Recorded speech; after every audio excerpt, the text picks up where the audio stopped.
Hi people, லைஃப்பில் ரொம்ப முக்கியமான விஷயம் அப்படின்னு நான் கற்றுக்கிட்டது தெரியுமா? Life lessons.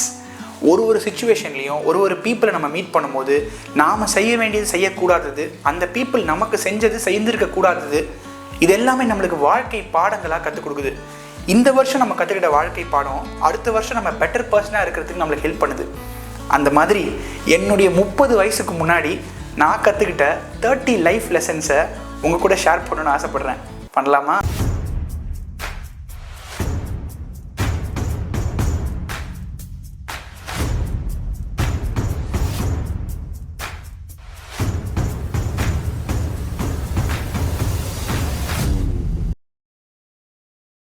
Lesson number 20.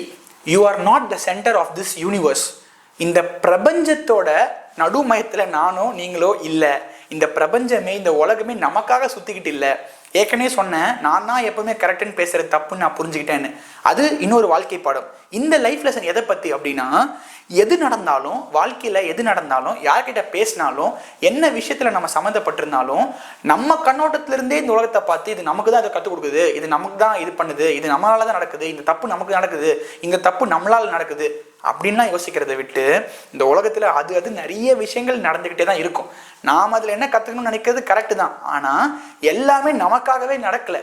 கொஞ்சம் ஸ்டெப் பேக் பண்ணி லைஃப்பை கொஞ்சம் பின்னாடி இருந்து வாழையும் கற்றுக்கணும்.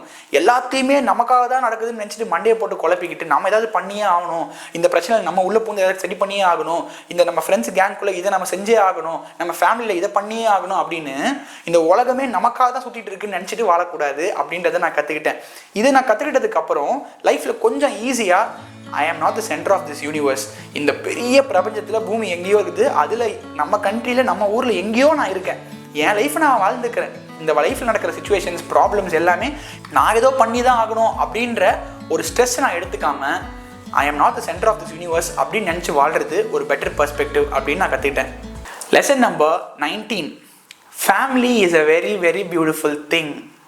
என்னடா குடும்பம் ரொம்ப அழகானதுன்றது ஒரு வாழ்க்கை பாடமாக சொல்கிறேன் அப்படின்னு கேட்டிங்கன்னா, எல்லாருக்குமே அப்படி அமைகிறது இல்லை. இதை பார்க்குற உங்களுக்கு ஒரு ஃபேமிலி இருந்துச்சு, நாளைக்கு நீங்கள் அமைக்க போகிறீங்க அப்படின்னா, என்னுடைய 30 வயசுக்குள்ளே ஒரு வழியாக நான் கற்றுக்கிட்டேன், family is a very beautiful thing. இந்த உலகத்தில் மனுஷங்க தனித்தனியாக பிறக்கிறாங்க. காலேஜ், ஸ்கூலு, வேலைக்கெலாம் போகும்போது மற்ற வீட்டில் பிறந்து வந்தவங்கள சந்திக்கிறாங்க, வாழ்கிறாங்க, வளர்கிறாங்க. ஆனால் நமக்கு என்றைக்குமே ஒரு அம்மா, ஒரு அப்பா, ஒரு மனைவி, ஒரு கணவன், நமக்கு தம்பி, தங்கச்சி, அவங்களுடைய உறவுகள், இதெல்லாம் சேர்ந்தது தான் குடும்பம், இரத்த சம்பந்தப்பட்ட குடும்பம். இந்த வீடு அப்படின்றது, குடும்பம் அப்படின்றது ரொம்ப அழகாக பார்த்துக்க வேண்டியது அப்படின்னு நான் கற்றுக்கிட்டேன். இதில் ஒருத்தரை காயப்படுத்துறது, ஒருத்தர் சொல்கிற இன்னொருத்தர் கேட்காம இருக்கிறது, ஒருத்தருக்கு ஒருத்தர் தேவையான டைமை கொடுக்காம இருக்கிறது. வீடு ஒரு சேஃப் ஸ்பேஸ், நாமளாக இருக்கிறதுக்கு அலவ் பண்ணுற ஒரு இடம். இன்னொருத்தரோட நிறை குறைகளை கேட்டு அவங்க வாழ்க்கையில் இருக்கிற பிரச்சனைகளை கவனித்து ஒருத்தருக்கு ஒருத்தர் என்ன ஆனாலும் விடாப்பிடியாக பிடிக்கிறது தான் family. Family is a very beautiful thing. ஆனால் அதை ஒரு சின்ன இடத்துல நம்ம சிதைக்க ஆரம்பிச்சிட்டோம் அப்படின்னா, இதெல்லாம் இங்கே அப்படி தான் இருப்பேன், நான் எனக்கு தான் இப்படி தான் இருப்பேன், உனக்கு ஹர்ட் ஆனாலும் பரவாயில்ல, இல்லை நீ இது இவ்வளோ தான் நான் வீட்டில் டைம் ஸ்பெண்ட் பண்ண முடியும், நான் வேலை இருக்கு எனக்கு, இந்த மாதிரி சில விஷயங்களை நம்ம சிதைக்க ஆரம்பிச்சிட்டோம் அந்த பியூட்டிஃபுல் திங்கில் அப்படின்னா, ஃபேமிலி திருப்பி கிடைக்காது.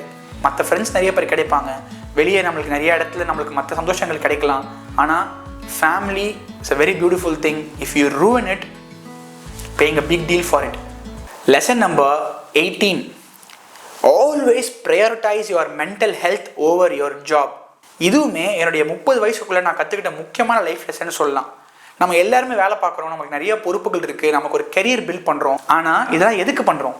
நமக்காகவும் நம்ம குடும்பத்துக்காகவும் தான் பண்ணுறோம். நம்ம மனநிலையில் நாம் ஒரு ஸ்டெடி மைண்ட் செட்லேயோ, சந்தோஷமான ஒரு மைண்ட் செட்லேயோ, ஒரு கிளியரான மைண்ட் செட்லேயோ இருக்க முடியல, ஸ்ட்ரெஸ் ஆகிறோம், நாமளாக இருக்க முடியல, டைம் இல்லை, ஹெல்த் பாதிக்கப்படுது, இதெல்லாம் யோசிச்சு எனக்கு கோவம் அதிகமாக வருது, நான் எனக்கு நானாகவே இருக்க முடியுது, என் வேலையே கிடையாது, இந்த வேலையில் இருக்க எனக்கு பிடிக்கல அப்படின்லாம் தோணும்போது நம்ம ப்ரையாரிட்டைஸ் பண்ண வேண்டியது நம்ம மென்டல் ஹெல்த்தை. உடனே நீ வேலையை விடு, உன் ஃபேமிலி அப்படிலாம் நான் சொல்ல வரல. அப்போ காசுக்கு என்ன பண்ணுறது? அதுக்கான ஸ்டெப்ஸை எடுக்க ஆரம்பித்தோன்னா கண்டிப்பாக 10வது ஸ்டெப் 15வது ஸ்டெப்பில் நம்மளுக்கு பெட்டர் வழி பிறந்துடும். நம்ம அந்த ஸ்டெப்பே எடுக்காமல் நம்ம காசுக்காக நம்ம இல்லை, நம்ம இதான் நம்ம வேலை, நம்ம பார்க்கணும் அப்படின்னு நினச்சிட்டு இருந்தோம்னா சைடில் நம்மளுக்கு தெரியாமல் நம்ம கவனிக்காமே நம்ம மென்டல் ஹெல்த்தை டிராஸ்டிக்காக லூஸ் பண்ணிட்டு இருக்கோம். அந்த 10வது ஸ்டெப் 15வது ஸ்டெப்புக்கு நம்ம போகிறதுக்குள்ளே நாமளாவே இருக்க மாட்டோம். அதனால லைஃப்பில் நம்மளுக்கு ஒரு மென்டல் ஹெல்த் பாதிக்கப்படுதா இந்த இடத்துல இருக்கிறதுனால, இந்த வேலையை செய்கிறதுனால எனக்கு பிடிக்கல, இல்லை இப்படி செய்கிறதுனால எனக்கு பிடிக்கல, இந்த டைம் எனக்கு பிடிக்கல, இந்த இடம் எனக்கு பிடிக்கலன்னு தோணுதா, take necessary steps to correct your mental health.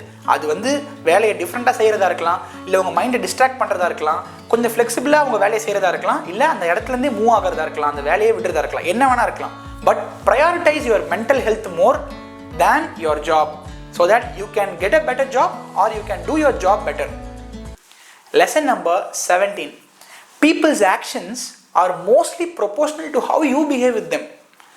ஒருத்தவங்க நம்மக்கிட்ட எப்படி நடந்துக்கிறாங்கன்றது பெரும்பாலும் நாம் அவங்ககிட்ட எப்படி நடந்துக்கிறோன்றதை பொறுத்து தான். இது என் லைஃப்லேருந்து மட்டும் நான் கற்றுக்கிட்டது கிடையாது. சில பேர் என்கிட்ட வருவாங்க, இது நீங்களும் ஃபீல் பண்ணியிருக்கலாம். நம்மக்கிட்ட வருவாங்க, வந்து அவங்க இப்படி பேசிட்டாங்க, எனக்கு நினச்சே பார்க்கலாம் அவங்க இப்படி பேசுவாங்கன்னு, ரொம்ப தப்பாக நடந்துக்கிட்டாங்க என்கிட்ட, அவங்க எனக்கு பிடிக்கவே இல்லை, எப்போ பார்த்தாலும் இப்படி தான் பண்ணுறாங்க என்கிட்ட அப்படின்னு நம்மக்கிட்ட இவங்க சொல்லலாம். நம்மளும் கேட்டு அப்படியா அவங்க இப்படி பண்ணிடக்கூடாது அப்படின்னு அவங்க மேலே பயங்கரமாக கோவப்படலாம். அப்புறம் அவங்ககிட்ட போய் அவங்க கதை கேட்டான்னு தெரியும் இவங்க என்னெல்லாம் பண்ணியிருக்காங்க அப்படின்னு. இத்தனை நாள் இவங்க என்னெல்லாம் பண்ணியிருக்காங்க, அதுக்கு தான் ரெஸ்பான்ஸாக அவங்க கொடுத்தது இவங்களுக்கு பிடிக்கல அப்படின்னு. இது மாதிரி நிறைய இடத்துல பார்த்துருக்கலாம். எண்ணம் போல் வாழ்க்கை. நான் பல வீடியோஸில் கூட முன்னாடி சொல்லியிருக்கேன், மற்ற வீடியோஸில். ஒரு ஏழையான படிப்பறிவு இல்லாத ஒரு வயசான ஒரு ஆயம்மா ஒரு காலேஜில் பெருக்கிற வேலை செய்கிறாங்கன்னு வச்சுப்போமே. அவங்கள பார்த்தா நம்மளுக்கு வந்து நமக்கு ஒரு பாட்டி இப்படி இருந்தால் எப்படி இருக்கும், கஷ்டமாக இருக்கும் அவங்கள பார்க்குறதுக்கு, இவங்களுக்கு நம்ம எதாவது செய்யணும், பாவமாக இருக்காங்க, இவங்களை போய் இந்த மேனேஜர்லாம் அப்படி திட்டுறாங்களே, அவங்கள வேலை வாங்குறவங்களாம் இப்படி இங்கே பெருக்குமா அங்கே பெருக்குமான்னு ரூடாக பேசுகிறாங்களே அப்படின்னு நம்மளுக்கு வந்து எனக்கு கஷ்டமாக இருந்திருக்கு சில நேரங்களில், இப்போ இருக்கும். ஆனால் சில நேரங்களில் காலங்கத்தில் போய் நீங்கள் அந்த ஆயம்மாவை கொஞ்சம் தூரத்துலேருந்து உத்து பார்த்தீங்கன்னா அந்த ஆயம்மா இன்னொரு ஆயம்மா கிட்ட என்னென்ன கெட்ட வார்த்தையை சண்டை போடுவாங்க, சம்மந்தமே இல்லாமல் அங்கே பெருக்கல இங்கே நீ என்னை பெருக்க சொல்கிறன்றதுக்காக அப்படி சண்டை போடுவாங்க. அதை பார்க்கும்போது ஆயம்மா உங்களை போய் நான் அப்படி நினைச்சிட்டே அப்படின்னு கஷ்டமாக இருக்கும். அதனால நான் இப்போ அவங்க பாவமாக இல்லாதவங்க, அவங்களுக்கு நம்ம ஹெல்ப் பண்ணக்கூடாது அப்படிலாம் சொல்ல வரல. பாவம் அவங்க தெரியாமல் பண்ணுறாங்க, நிறைய பேர் பண்ணுறது தான், நம்ம எல்லாருக்கும் உதவி செய்யணும், அதை பற்றி நான் சொல்ல வரல. ஆனால் அதில் நான் என்ன கற்றுக்கிட்டேன் அப்படின்னா, எண்ணம் போல் வாழ்க்கை. ஒருத்தரும் அடுத்தவங்ககிட்ட எப்படி நடந்துக்கிறாங்களோ அப்படி தான் அங்கேருந்து ரெஸ்பான்ஸ் வருது.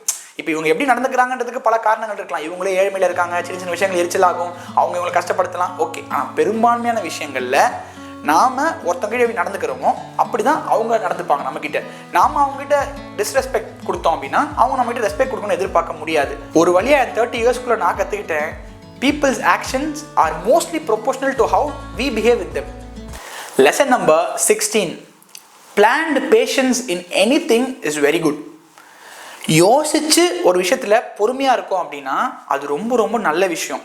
எந்த விஷயமா வேணா இருக்கலாம். நம்ம ஒரு புது வேலைக்கு சேர்றதா இருக்கலாம், புது பிஸ்னஸ் தொடங்குறதா இருக்கலாம், ஒரு புது ரிலேஷன்ஷிப்பில் என்டர் ஆகிறதா இருக்கலாம், நம்ம மேரிட் லைஃப்பில் என்டர் ஆகிறதா இருக்கலாம், ஒரு பெரிய டெசிஷனாக இருக்கலாம். என்ன விஷயமா இருந்தாலும் அந்த விஷயத்த யோசிச்சு இதுக்கு பொறுமையாக தான் இருந்து ஆகணும், வேற வழி இல்லை, இன்னும் டைம் இருக்குது, இது இப்போ நம்ம பண்ணி ஆக வேண்டிய விஷயமா இருந்தாலும் சிச்சுவேஷன்ஸ் இதுக்கு ஒத்துழைக்கல, ஸோ பொறுமையாக இருக்கிறது நல்லதுன்னு நம்மளுக்கு ஃபீல் ஆகும்போது அந்தந்த விஷயங்களில் பொறுமையாக இருக்கிறது நல்லது. நான் ஏற்கனவே ஒரு லைஃப் லெசனில் சொன்னேன், life milestones are not the same for everyone. எல்லாருக்கும் அந்தந்த காலகட்டத்தில் நடந்துடணும் அப்படின்னு நினைக்கக்கூடாது, அவங்கவுங்க லைஃப் ஒரு பாத் அப்படின்னு சொல்லியிருந்தேன். அதே போல் ஒரு விஷயத்தில் பொறுமையாக இருக்கணும்னு நம்மளுக்கு மனசில் சொல்லுது அப்படின்னா பிளான் பண்ணி பொறுமையாக இருக்கிறது தப்பே கிடையாது. அதுக்குன்னு எந்த ஒரு பிளானிங்குமே இல்லாமல் ஒரு விஷயத்தை அப்படியே விட்டுறது, அதை பற்றி யோசிக்காமல் இருக்கிறது சரின்னு நான் சொல்ல வரல. பிளான் பண்ணி இந்த விஷயத்தில் பேஷண்ட்டாக இருக்கிறது தான் நல்லது அப்படின்னு படுற விஷயங்களில் பிளான் பண்ணி எத்தனை காலமானாலும் பொறுமையாக இருக்கிறது ரொம்ப ரொம்ப நல்லது. அது ஒரு நல்ல குவாலிட்டியும் கூட அப்படின்னு நான் கற்றுக்கிட்டேன். இதே மாதிரி இன்னும் முக்கியமான இன்ட்ரெஸ்டிங்கான நிறைய லைஃப் லெசன்ஸ் இருக்குது. Stay tuned. பை.